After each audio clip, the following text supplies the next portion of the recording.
नमस्कार, मी स्नेहल चौधरी. आपण पाहत आहात LS मराठी. पाहुयात महापालिका विशेष बुलेटिन. अखेर महाराष्ट्र नवनिर्माण सेना आणि शिवसेना यांच्या महायुतीची घोषणा झाली. एकत्र आलोय ते एकत्र राहण्यासाठी असा पुनरुच्चार उद्धव ठाकरे यांनी केलाय. फुटाल तर संपाल असं म्हणत उद्धव ठाकरे यांनी दिल्लीकडे बोट दाखवत तो इशारा दिलाय. मनसे आणि ठाकरेंची शिवसेनेनं अधिकृतपणे युतीची घोषणा केली आहे. मनसे अध्यक्ष राज ठाकरे यांनी याची माहिती देताना सांगितलं की कुठल्याही वादापेक्षा आणि भांडणापेक्षा महाराष्ट्र मोठा आहे या विचारातून ही एकत्र येण्याची सुरुवात झाली आहे. महापौर मराठीच होणार, तो आमचाच होणार असा निर्धार राज ठाकरे यांनी व्यक्त केला. आजचा दिवस महाराष्ट्रासाठी ऐतिहासिक आहे. संयुक्त महाराष्ट्राचा मंगल कलश महाराष्ट्रात आला तो मराठी ऐक्याचा मंगल कलश होता. महायुतीच्या पत्रकार परिषदेमध्ये संजय राऊतांनी हे वक्तव्य केले. ठाकरे बंधूंचा जागा वाटपाचा फॉर्म्युला ठरला असल्याचं समोर आलंय. ठाकरेंची शिवसेना 150 जागा तर मनसे 60-70 जागा लढवणार असल्याची सूत्रांची माहिती आहे. तसेच शरद पवारांच्या राष्ट्रवादीची चर्चा सुरू असल्याची माहिती मिळाली आहे.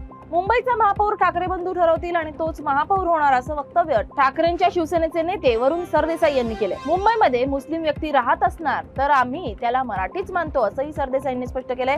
ही व्याख्या आम्ही दिलेली नाही तर बाळासाहेब ठाकरेंनी दिलेली असल्याचं देखील त्यांनी सांगितलंय.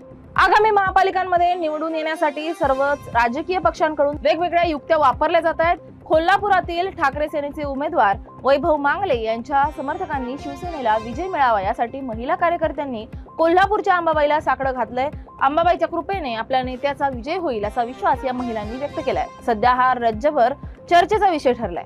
उद्धव ठाकरे हे चादर चढवणारे आणि राज ठाकरेंना मतदान करणारे चादर चढवून घेणारे का असा सवाल भाजप नेत्या नवनीत राणा यांनी केलाय. आता राज ठाकरेंचे भोंगे कुठे गेले, मशिदी कुठे गेल्या आणि हनुमान चालीसा कुठे गेली असंही नवनीत राणा यांनी विचारलंय. या मनपा निवडणुकीत उद्धव ठाकरे यांच्या सोबत असणाऱ्या लोकांची दुकानदारी बंद होणार, महापालिकेत फक्त भाजपाचाच भगवा झेंडा फडकणार असा विश्वास राणा यांनी व्यक्त केलाय.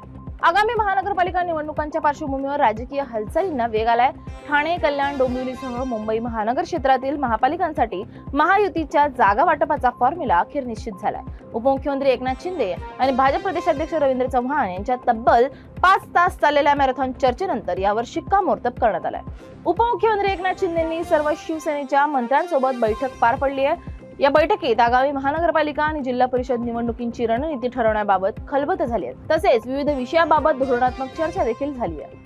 उपमुख्यमंत्री एकनाथ शिंदे आणि मंत्री गणेश नाईक यांच्यात सुमारे 30 मिनिटं चर्चा झाली. मीरा भाईंदर, ठाणे आणि नवी मुंबई महानगरपालिकांच्या पार्श्वभूमीवर ही महत्त्वाची बैठक पार पडली आहे. तसेच युतीबाबतही या बैठकीत चर्चा झाल्याची माहिती आहे. काही ठिकाणी जागा वाटपावर वाद असल्यानं त्या मुद्द्यांवरही या बैठकीत चर्चा झाल्याचं समजतंय. महापालिकेच्या निवडणुकांचा कार्यक्रम जाहीर झालाय. काल 23 डिसेंबर पासून अर्ज विक्री आणि उमेदवारी अर्ज भरण्यास सुरुवात झाली आहे. उमेदवारी अर्ज भरण्याच्या पहिल्या दिवशी काल एकही अर्ज दाखल झाला नाही. त्यामुळे उमेदवार अर्ज दाखल करण्यासाठी शुभ मुहूर्ताची तर वाट पाहत नाही ना याचा शोध घेण्याचा आम्ही प्रयत्न केलाय. छत्रपती संभाजीनगरचे ख्यातनाम ज्योतिषी कृष्णकांत मुळे यांच्याशी चर्चा केल्यावर त्यांनी महानगरपालिका निवडणुकांसाठी सर्वच उमेदवारांसाठी 29 डिसेंबर हा शुभ दिवस असल्याचा दावा केलाय. जनतेची सेवा करून धुरंधर होण्याचं काम आम्ही करू असं माजी आमदार कैलास गोरंट्याल यांनी म्हटलंय. जालना महानगरपालिका निवडणुकीच्या अनुषंगाने उद्या भाजप आणि शिंदे सेनेची एकत्र बैठक होणार आहे. दोन्ही ठाकरे बंधू एकत्र आले तरी त्याचा कुठेही फटका बसणार नाही. इथे महायुतीचाच झेंडा फडकेल असं गोरंट्याल यांनी म्हटलंय. शिवसेना शिंदे गटाचे जास्त उमेदवार निवडून आले तर त्यांच्या महापौर आमचे जास्त आले तर आमचाच होईल. सांगली महापालिका निवडणुकीच्या पार्श्वभूमीवर सुमारे 1500 गुन्हेगारांवर कारवाई करण्यात आली आहे. तसेच सांगली आणि मिरजमधील सराईत गुन्हेगारांच्या 2 टोळ्यांवर मकोका अंतर्गत कारवाई करण्यात आली आहे. याशिवाय जिल्ह्यातील 365 जणांचे शस्त्र परवाने रद्द करण्यात आले. या होत्या काही महापालिका विशेष बातम्या. पाहत रहा LS मराठी.